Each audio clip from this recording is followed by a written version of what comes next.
সরকারি আইন করে দুর্নীতিবাজ দমন করা সম্ভব নয়, জনগণের সমর্থন ছাড়া। আজকে আমার এক নম্বর ওয়াদা হবে আপনাদের কাছে, সেটা হলো এই, আমি বলেছিলাম ঘরে ঘরে যুদ্ধ করো। কেন? জিহাদ করতে হবে, যুদ্ধ করতে হবে শত্রুর বিরুদ্ধে।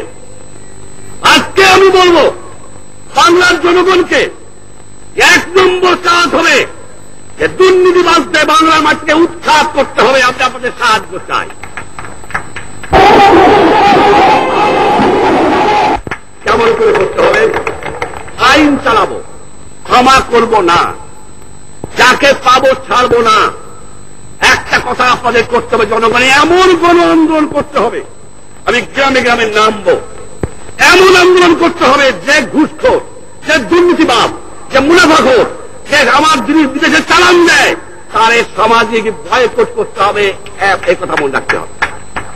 গ্রামে গ্রামে দেখাতে হবে ওই চোর, ওই ব্ল্যাক মার্কেটিয়ার, ওই ঘুষখোর ভয় নাই, কোন ভয় নাই, আমি আছি ইনশাআল্লাহ, আপনার অত্যাচার করতে দেব না। কিন্তু আপনাদের গ্রামে গ্রামে আন্দোলন করে পারেকে ছাত্র ভাইরা পারে, পারেকে যুবক ভাইরা পারে, পারেকে বুদ্ধিজীবী পারে, পারেকে জনগণ পারে, ঘরে ঘরে আপনাদের যুদ্ধ করতে হবে। সে যুদ্ধ করতে হবে এই জন্য যে দুর্নীতিবাদকে খতম করো, বাংলাদেশের দুঃখী মানুষের দুঃখ মোচন করো। এই দুর্নীতিবাদ যদি খতম করতে পারি, শতকরা 25 থেকে 30 ভাগ দুঃখ বাংলার মানুষের চলে যাবে। আপনারা জানেন যে আমার দেশে যে জমিতে ফসল হয়, এই 1 একর জমিতে জাপানে ফসল হয় 3 গুণ বেশি, 3 গুণ বেশি।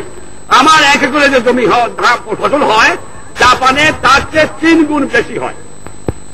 কিন্তু আমার জমি দুনিয়ার সেরা জমি, আমি কেন সেই জমিতে ডাবল ফসল করতে পারবো না, দ্বিগুণ করতে পারবো না? আমি যদি দ্বিগুণ করতে পারি তাহলে আমাকে খাদ্য কিনতে হবে না, ভিক্ষা করতে হবে না। ভাইয়েরা আমার, বোনেরা আমার, ভিক্ষুকের জাতের ইজ্জত নাই।